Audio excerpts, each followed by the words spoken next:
ጸጋና ሰላም ይብዛላችሁ። እንዴት አላችሁ ጌታ ቤተሰቦች? ከእግዚአብሔር ቃል አንድ ክፍል አንብበን መልእክቱን እንከፋፈላለን። የእግዚአብሔር ቃል በሁለተኛ ዜና መጽሐፍ ምዕራፍ 12 ቁጥር 1 ጀምሮ እንዲህ ብሎ ይናገራል። የሮብዓም መንግስት በጽኑ በተመሰረተና ኃይልን ባገኘ ጊዜ እርሱና እስራኤላውያን ሁሉ የእግዚአብሔር ሕግ ተዉ። ለእግዚአብሔር የነበራቸውን ታማኝነት በማጉደላቸው ሮብዓም በነገሰ በአምስተኛው ዓመት የግብፅ ንጉሥ ሺሻቅ በኢየሩሳሌም ላይ አደጋ ጣለበት ይላል። ርዕሱን እንዲህ ብዬዋለሁ፣ እግዚአብሔርን አትተዉት በሚል ርዕስ አብረን የምንከፋፈል ይሆናል። እንግዲህ ሮብዓም የንጉሥ ሰለሞን ልጅ ነው። እንግዲህ ሰለሞን ከሞተ በኋላ እግሩን ተክቶ የነገሰ ንጉሥ ነው።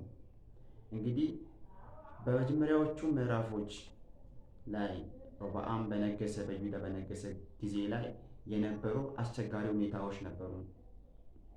እነኛ አስቸጋሪ ሁኔታዎችን ካለፈ በኋላ አሁን ላይ መንግስቱ በጸናችና ኃይልን ባገኘች ጊዜ ግን የእግዚአብሔርን ሕግ ተወ።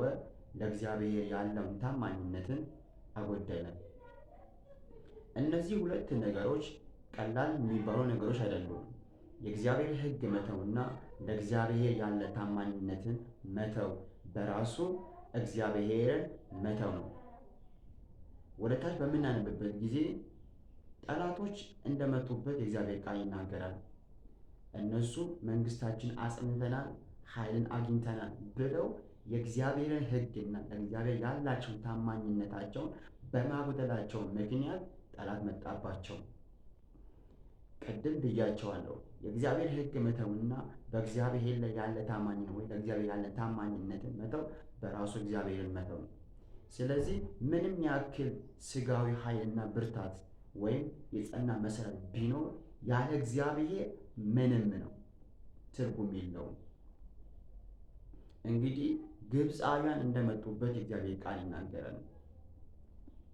ግብፃውያን መጥተው አደጋ እንደጣሉባቸው እንዲሁም ሮብዓም የነገሰበትን ይሁዳን ደግሞ እንደከበቡ የእግዚአብሔር ቃል ይናገራል። አልፎም ተርፎ ወደ ኢየሩሳሌም ድረስ እየገሰገሱ እንደመጡ የእግዚአብሔር ቃል ይናገራል። በመቀጠል መጽሐፍ ቅዱስ ምንድን ነው የሚለው?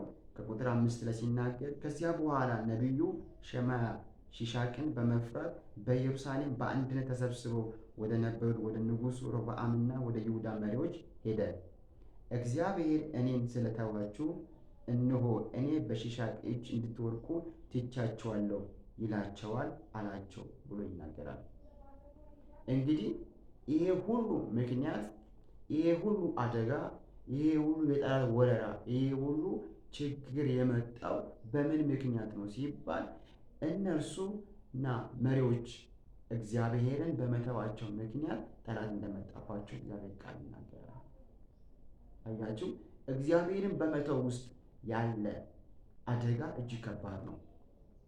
እንግዲህ የጠላቶቹን ቁጥር በሚናገርበት ጊዜ ሊቆጠሩ ዘንድ የማይችሉ ጠላቶች አብረውት ከግብፅ ንጉሥ ጋር አብሮ እንደመጡ እነሱ ሊቢያውያን እስከሆነ እያለ ኢትዮጵያውያን እያለ በዝርዝር ይናገራቸዋል።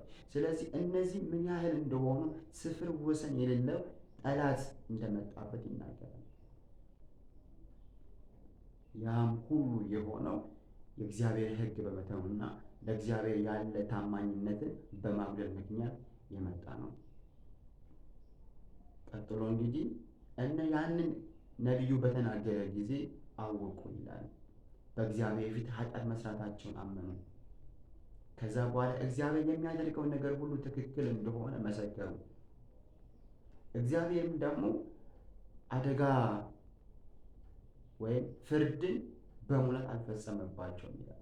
ነገር ግን ብሎ ቁጥር 8 ላይ ምንድን ነው የሚለው?